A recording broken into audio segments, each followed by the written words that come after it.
In the 1961 Italian Grand Prix, Wolfgang von Trips approached Monza's high-speed curve as if fate itself was waiting for him at the exit.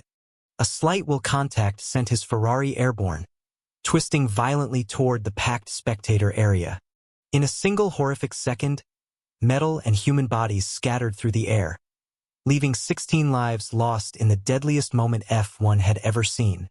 In 1967, Lorenzo Bandini pushed harder than ever around the tight streets of Monaco, unaware that one steering correction would seal his fate. His car slammed into the straw barriers, flipped over, and instantly burst into flames like the track itself had swallowed him. Bandini survived 3 long days, but the burns covering his body were beyond recovery, and he slowly slipped away in the hospital. In 1977, Tom Price never saw the young track marshal running across the circuit with a fire extinguisher. The collision was so violent that the extinguisher struck Price directly in the helmet, killing both instantly. The crash became one of Formula One's most shocking and tragic accidents, remembered for its sudden brutality. In 1994, Roland Ratzenberger lost his front wing without realizing it, leaving him with no control as he accelerated down the straight.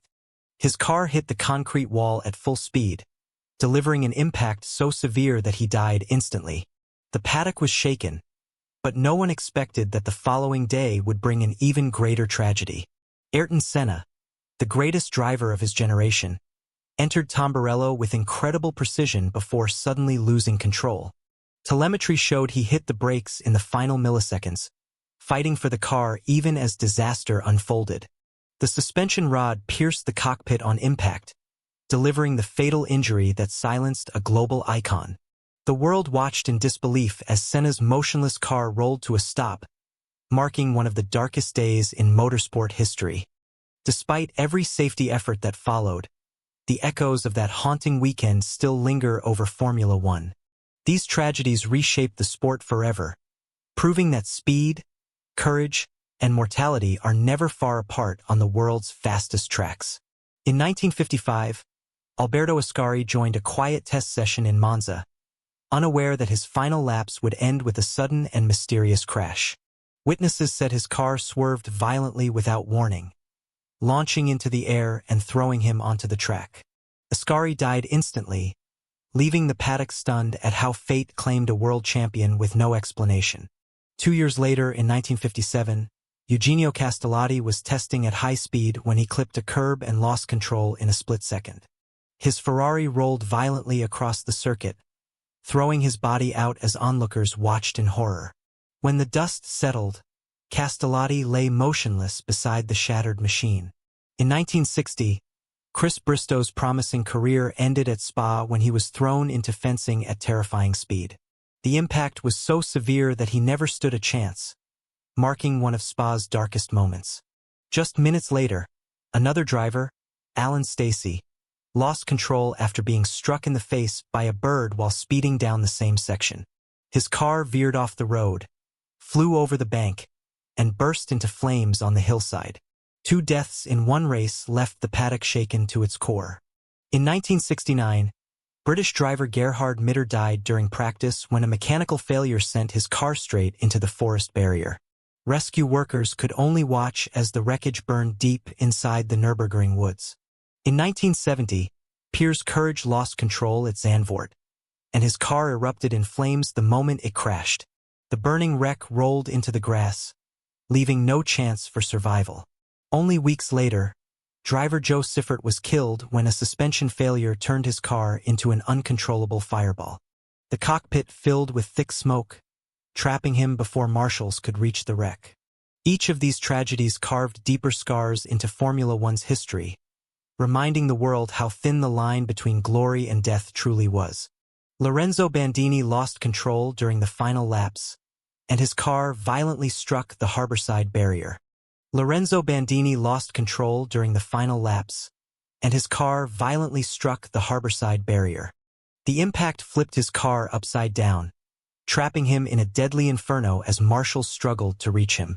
Despite being pulled out alive, Bandini suffered severe burns and died 3 days later in the hospital. Another tragedy struck in 1977 when Tom Price was killed instantly during a chaotic pit-straight accident in South Africa.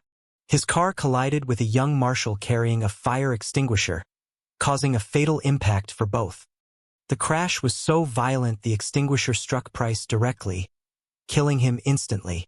Just a year later, Ronnie Peterson suffered a horrific pileup at the start of the Italian Grand Prix.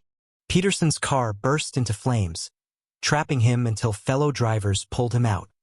Although he survived the initial fire, complications from his injuries took his life the next day.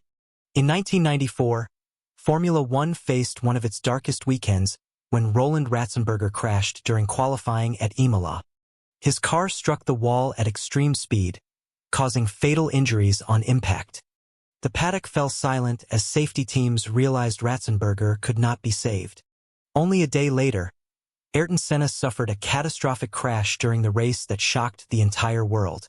His car slammed into the Tamburello wall, causing fatal head injuries despite rapid rescue efforts.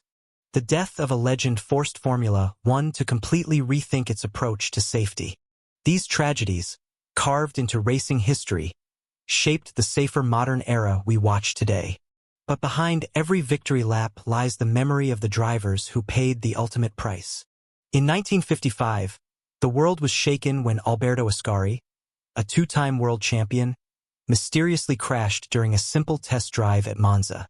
His car flipped violently into the air, throwing him onto the track in a fatal impact. Ascari died instantly, leaving the racing world stunned at how a routine run turned deadly. Another heartbreak came in 1953, when Chet Miller lost control during Indianapolis 500 practice and suffered a fatal crash. His car smashed into the outside wall, collapsing the cockpit and giving him no chance to survive. The tragic incident proved how unforgiving early racing cars were in high-speed ovals. In 1960, Harry Schell was killed during a rainy practice session at Silverstone after losing control on a wet surface. His vehicle slid helplessly into a barrier with devastating force. Schell's death highlighted the deadly risks drivers faced long before modern wet-weather safety standards. One of the most horrifying early crashes happened in 1954, when Onofre Merriman lost his life during practice at Nürburgring. He lost control at high speed, hitting an embankment so hard that the car disintegrated on impact. Merriman was found with critical injuries and died before reaching medical help. These early tragedies reminded the world that Formula racing was once a brutal test of survival, not just speed. In 1958, Luigi Musso pushed his Ferrari to the limit at Reims, desperately chasing the race lead before disaster struck. Musso lost control at over 200 kilometers per hour and crashed into an embankment with catastrophic force. He was rushed to the hospital but succumbed to severe head injuries later that evening. Another tragic moment unfolded in 1961, when Wolfgang von Trips collided with another car at Monza's high-speed curve.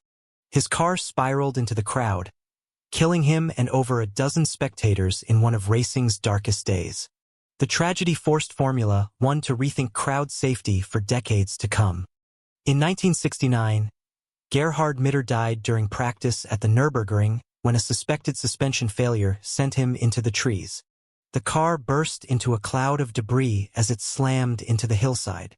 Mitter's death highlighted how mechanical failures were a constant threat in early racing. In 1971, Pedro Rodriguez, known for his fearless driving, crashed during a sports car race in Germany and died instantly. His car caught fire immediately, and rescuers were unable to reach him in time.